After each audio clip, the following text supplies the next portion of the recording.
Hall looks like the best player on the floor sometimes, but then he has stupid turnovers a lot of times as well. DJ Richardson can shoot one day and can't shoot the next day. Tisdale, God love him. I call several of his high school games, and, sometimes he looks great too, and sometimes he just doesn't even show up. And Mike Davis, same way. Sometimes he's a ghost out there, and sometimes he's the best player on the floor. It's just very frustrating to watch. And Jeremy Richmond, who I wasn't impressed when I saw him here play at the center last year. He's a bright spot. Could be the best player on the team, and he needs to play a lot more minutes as far as I'm concerned. Let's take a phone call. 529-1450 is the number. Good morning. You're on Sports 101 talking to Illini. Hey, good morning. Yeah, go Illini. Well, they got to beat Michigan State today, and then they got to win. Who they got left? Two other teams. Is it Iowa? Well, here's how it shakes out. To Ohio State. They play at Michigan State, then they go to Ohio State. Well, that's a loss. Then they play at home against Iowa. There's probably a win. Then they're at Purdue. I wouldn't count on that as a W. Then they play at home against Indiana. That's a win. And they end up. I think they go either 19 wins if they win the 2 games. If they beat Michigan State, they hit 20 wins, and I think they're a lot more likely. Yeah, that'll put them fourth in the Big Ten, right? Yes. Okay, so they ought to make the tournament at 4. Yeah, I think, they're already fourth in the Big Ten. They're fourth, but they need... Right, but they got to stay there. That's just it. Good call. Well, anyway, I'm going to cast the Nets for a moment to the future because I think they got 4 of the top 100 players in the country coming to Illinois next year. Have you been taking a look at that? Yeah, they definitely have a good class. Yeah, and some big guys that aren't so skinny like the Myers Leonards and the Tisdales. And plus guys who are going to be a year older like Paul and Richardson and Jeremy Richmond. So I think the future is bright. Well, yeah, I'm always optimistic. I mean, I'm an Illini fan. I see where Eric's coming from, where, just you should be used to it. But, I'd rather get back to the D and Darren times.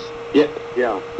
I think it is kind of frustrating sometimes because they're up one game and then down the next. Yeah. Up one game and down the next. But, I'm a Illini fan, too. I'm not going to... It still comes with the players, though, and this is what I want to talk to you, Should Coach Weber stay?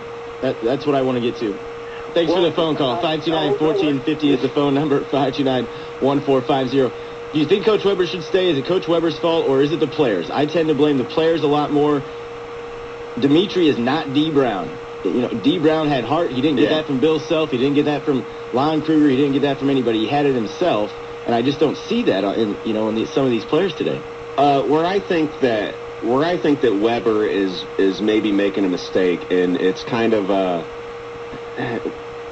it's like there's too much on McCamey, and it's like it's everyone says, well, how McCamey plays kind of dictates if the Illini wins or loses, and it doesn't need to be like that because there's so much talent on that roster, like you were saying. The Illini are a team that should be able to beat anyone in the country with the talent they have on any given night, and they should be able to have 5 guys go off for over 20 points also on any given night. You shouldn't know going in that it all, revolves around McCamey, but unfortunately, everyone on the Illini seem to believe that, too. They seem to think, McCamey's our guy. If he doesn't get it going, we're in big trouble. Right? When there's just some talented guys on that team that could step up any given day and step into a leadership role and have a big game. But instead, it's all about this one guy.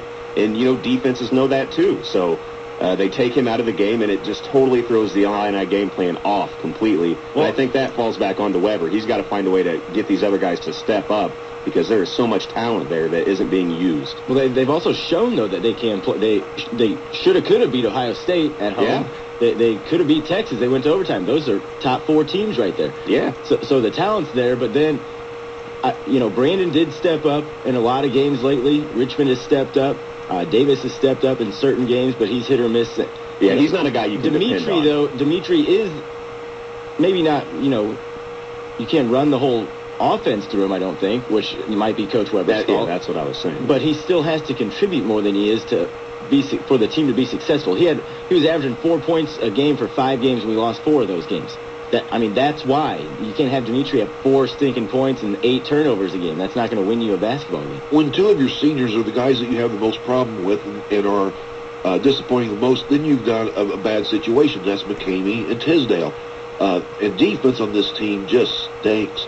If you watch it, there's guys who opposition team just dives right through like there's no one there. Juwan Johnson did whatever he wanted in the paint. These guys don't move their feet. I mean, and then they reach and stupid reaching touch fouls. I mean, it just drives you crazy. But your senior leadership has to give you more than what they've been giving. Davis has been coming through lately, but the other two guys just haven't gotten it done.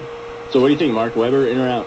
Well, I think he'll stay in. I think as long as Gunther's there, Weber will be there too. Do you think he should, though? You think they would be better off replacing him? See, No, honestly, who are they going to get? That's just it. I don't think so. I think if I want to see the next class coming in, a little more size.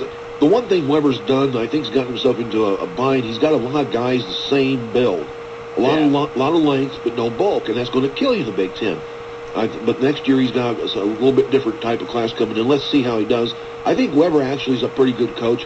There's a lot of talk about him that I think he's a great coach. He doesn't do this, he doesn't do that. But I think he does as good as he can with the guys right now he's got. But I think there's something with Weber, and I can't. It's hard to describe. Just like him. I think he's a great coach, but I think maybe he's too nice, or maybe even he doesn't get the respect that he deserves because of his voice.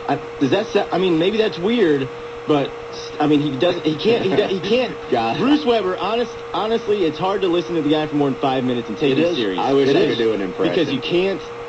His voice is just, it's annoying. It's bad. All right? Well, something else. And he's not Bill Self. He can't command a room. He can't command a press conference. I mean, if you listen to a coach's show with Bruce Weber, you can't. The whole time. Then one other thing, too. Weber, if you watch a game, from the minute the opening tip until the end of the game, Weber's standing up, yelling and screaming the whole time. You know, guys, how long can you hear that until you just start phasing it out? You just turn it off. Exactly. You just turn it off. And these are 17, 18, 19-year-old kids. Oh, yeah. I mean, if I'm thinking that, I remember being 17. I could tune anybody out. If I had a teacher that talked like that, I mean, there you go. All right, well, we'll change subject. We'll come back, though. This is Sports 101. You're listening to Sports 101 on Sports Radio 1450. I am Bob Riding.